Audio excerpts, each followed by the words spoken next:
नमस्कार बच्चों, आज हम पढ़ेंगे आपकी आरोह भाग 1 में पहली कविता है कबीरदास के पद। तो देखिए, पहले तो हम इसका प्रश्न देख लेते हैं। प्रस्तुत पंक्तियाँ हमारी हिंदी की पाठ्य पुस्तक आरोह भाग 1 में संकलित कबीर के पद से ली गई हैं। इस पद में कबीरदासी ने बताया है कि ईश्वर कण कण में विद्यमान है, वही सबके हृदय में निवास करते हैं और एक ज्योति के रूप में हर जगह विद्यमान है। हम तो एक एक करी जाना, दो ही कहे तिनकी को दोजक जिन नाई पहचाना। तो यहाँ पर जो एक एक शब्द है उसका 2 बार प्रयोग हुआ है। एक एक का अर्थ है परमात्मा के लिए, और एक जो आप गिनती बोलते हो वह है कि कबीरदास जी कहते हैं कि परमात्मा एक ही है। हम तो एक एक करी जाना, हम तो परमात्मा के केवल एक ही स्वरूप को मानते हैं, वही सब जगह विद्यमान है। दो ही कहे तिन्ही को दोजक जिन नाहिन पहचाना। दो ही मतलब दो, जो परमात्मा के स्वरूप को दो मानते हैं, अर्थात आत्मा और परमात्मा को जो अलग अलग मानते हैं। दोजक नरक नाहिन पहचाना, नहीं पहचानते हैं। कबीरदास जी कहते हैं कि जो व्यक्ति आत्मा और परमात्मा को दो अलग अलग सत्ता स्वीकार करते हैं, जो और वास्तव में ईश्वर के स्वरूप को नहीं पहचानते हैं, उनके लिए कैसा है? संसार नरक के समान है। एके पवन एक ही पानी, एके ज्योति समाना, ज्योति प्रकाश समाना व्याप्त है। कबीरदास जी फिर से अपने मत को प्रमाणित करते हुए कहते हैं कि इस संसार के अंदर एक ही हवा बहती है और एक ही जल प्रवाहित होता है, और संपूर्ण संसार में एक ही ज्योति विद्यमान है। एक एक खाके गढ़े सब भांडे, एक एक कोहरा साना।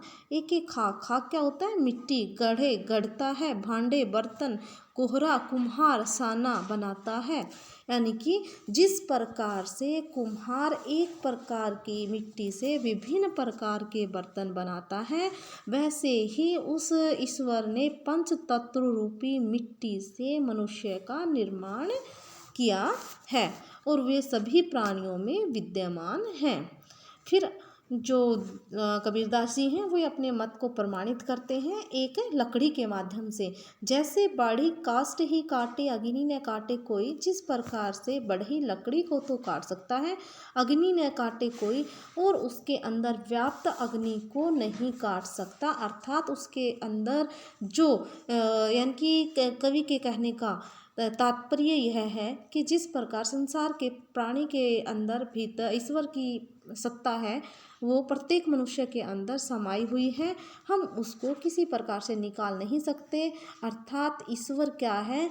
ईश्वर नश्वर है, और जो मनुष्य का शरीर है वो कैसा है? नश्वर है, लेकिन ईश्वर क्या है? अमर है।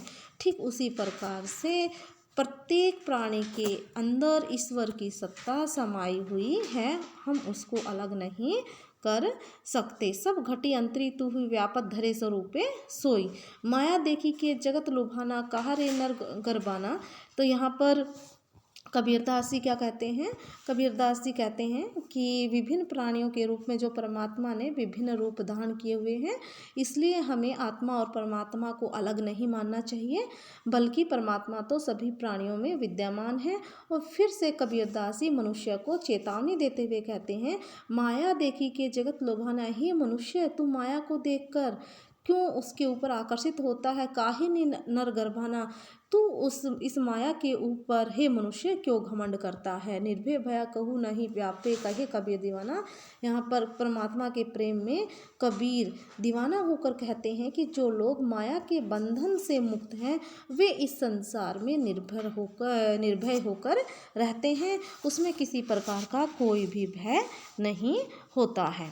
तो बच्चों, इसमें अब हम कर लेते हैं। इस एक पूरा पद पूरा हो गया है, तो हम इसका काव्य सौंदर्य देख लेते हैं। तो यहाँ पर कबीरदास जी ने ईश्वर के अस्तित्व में विश्वास प्रकट किया है। कबीरदास ने कहा है कि जो ईश्वर हैं वो सर्वत्र जगह विद्यमान है, संसार को माया से लिप्त बताया है, और हमें उसके मोह त्याग देना चाहिए, और हमें प्रभु भक्ति में ध्यान लगाना चाहिए। एक एक में यहाँ पर यमक अलंकार है। दूसरा, बढ़ई, लकड़ी और आग का प्रयोग करके यहाँ पर उदाहरणों के माध्यम से हमें समझाया गया है। और जिन नाहिन पहचाना, जिन नाहिन पहचाना, यहाँ पर दूसरी पंक्ति में काष्ठ ही काटे और कहे कबीर दीवाना, कहे कबीर दीवाना, इनमें अनुप्रास अलंकार का प्रयोग किया है। भाषा सरल, सहज एवं प्रभावमयी है। अब दूसरा इसका पद है, ये पढ़ेंगे। संतो देखत जग बोराना, साच कहो तो मारन धावे, झूठे जग पतियाना, नेमी देखा धर्मी देखा, प्रात करे ऐसनाना, आतम मारी पखानी पूजे, उसमें कछु नहीं ज्ञाना, बहुत देखा पीर ओलिया, पढ़े किताब कुराना, के मुरीद तबदीर बतावे, उनमें ओहे को जो ज्ञाना, आसन मारी डिम्ब धरी बैठे, मन में बहुत गुमाना, पीपर पाथर पूजन लागे, तीर्थ गरव बुलाना, टोपी पहरे माला पहरे, छाप तिलक अनुमाना। तो दूसरे पद के अंदर कबीरदास जी ने धर्म के नाम पर जो किए गए आडंबर हैं, जातिगत भेदभाव हैं, समाज में फैली हुई रूढ़िवादी जो परंपराएं हैं, उनका इन्होंने यहाँ पर खंडन किया है। साथ में इन्होंने जो ढोंगी व्यक्ति हैं उनके ऊपर कटाक्ष भी किया है। कबीरदास जी कहते हैं, संतो देखत जग बोराना, बोराना पागल हो गया है। हे कबीरदास जी क्या कहते हैं कि देखो हे संसार, यह संसार तो पागल हो गया है, साच कहो तो मारन धावे। यदि मैं सच्ची बात यदि मैं उनको कहता हूँ तो वह मुझे मारने के लिए दौड़ते हैं। झूठ जगपतियाना, यदि मैं उन्हें झूठी बात बताता हूँ तो जल्दी ही मुझ पर विश्वास कर लेते हैं। नेमी देखा धर्मी देखा, प्रात करे स्नाना। कबीरदास जी कहते हैं कि मैंने नियमों व धर्म का पालन करने वाले बहुत से ऐसे लोगों को देखा है जो प्रातः काल उठकर स्नान करते हैं, स्नान करने को ही अपनी क्रिया मानकर, क्रिया करके उन धर्म का पालन करना मानते हैं वे, लेकिन आत्म मारी पखानी पूजे। आत्म मारी पखानी, पखानी मतलब पखानी का यहाँ पर अर्थ है पत्थरों को, यानी कि वो व्यक्ति अपनी आत्मा को न पहचान कर पत्थरों की पूजा करते हैं, उनमें कछु नहीं ज्ञाना, उनके अंदर कोई भी ज्ञान नहीं है। बहुत तक देखा पीर ओलिया, पढ़े किताब कुराना। ऐसे लोगों में क्या होता है कि सच्चे ज्ञान का अभाव होता है, सच्चे ज्ञान का अभाव होता है। बहुत से जो पीर हैं, फकीर हैं जो धार्मिक ग्रंथ पढ़कर, यानी कि धार्मिक ग्रंथ पढ़कर अपने आप को गुरु मान लेते हैं। किताब कुराना, यहाँ पर जो कुराना मतलब कुरान, जो मुसलमानों का एक धार्मिक ग्रंथ है। बहुत से जो पीर फकीर हैं धार्मिक ग्रंथों को पढ़कर अपने आप को सबसे बड़ा गुरु मानने लग जाते हैं कि मुरीद तबदीर बतावे, उनमें ओहे को ज्ञाना। मुरीद क्या होते हैं? शिष्य। तदबीर बतावे, तदबीर उपाय। ऐसे ही लोग शिष्यों को भी विविध यानी कि विभिन्न प्रकार के उपाय बताते हैं, लेकिन स्वयं उनमें वह जो ज्ञाना, लेकिन उनमें स्वयं में ही कुछ ज्ञान नहीं है।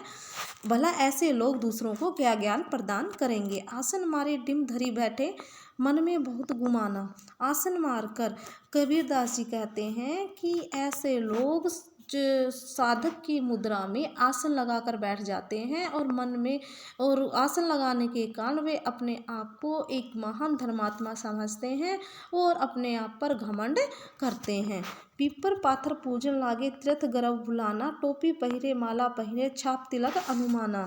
तथा ये लोग क्या करते हैं? पीपल के वृक्षों की और पत्थरों की मूर्तियों की पूजा करते हैं और तीर्थ आदि पर जाकर व्रत का पालन भी करते हैं।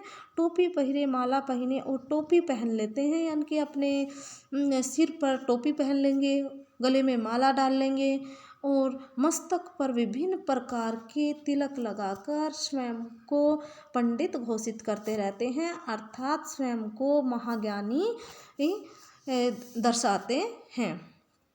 तो ऐसे जो लोग हैं वो इस संसार में हमें काफ़ी मिल जाएंगे, लेकिन ये लोग मात्र क्या करते हैं तो दिखावा ही करते हैं कि लोगों को छल कपट के माध्यम से लूटते हैं।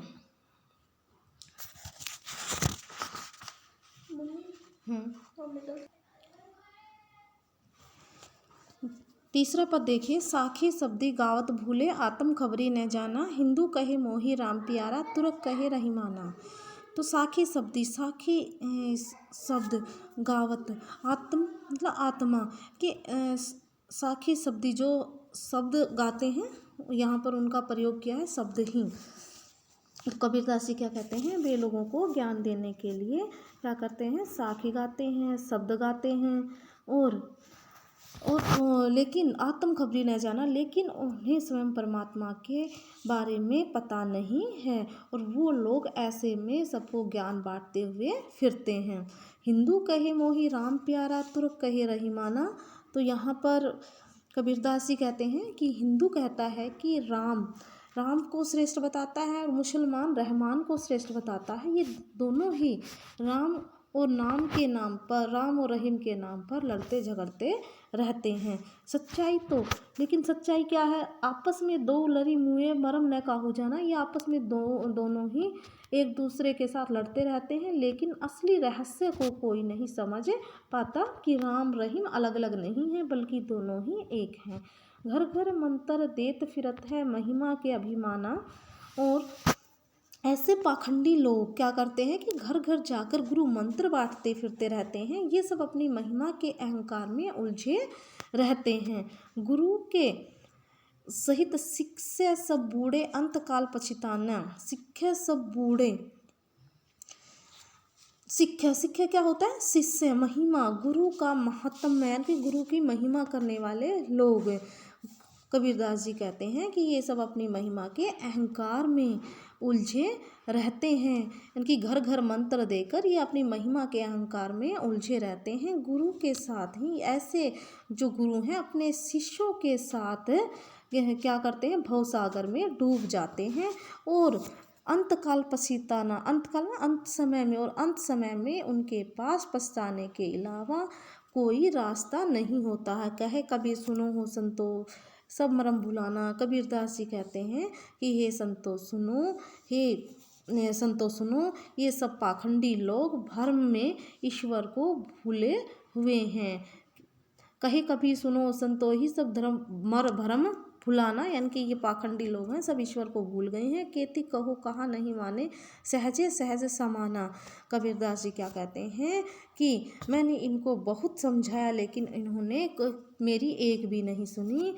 इन्हें तो लगता है कि जो प्रभु हैं वो केवल पूजा पाठ के द्वारा ही प्राप्त हो सकते हैं, लेकिन ऐसा नहीं है। दिखावा करने से कुछ नहीं होता, अपितु सहज साधना से, मतलब सहजे सहज समाना, सहज भक्ति भाव से ही हम ईश्वर की प्राप्ति कर सकते हैं। इसलिए हमें दिखावा न करके सच्चे मन से ईश्वर की भक्ति करनी चाहिए। तो अब बच्चों इसके अंदर देखिए आप, कबीरदास ने संसार को यहाँ पर पागल बताकर उसकी अज्ञानता पर प्रकाश डाला है।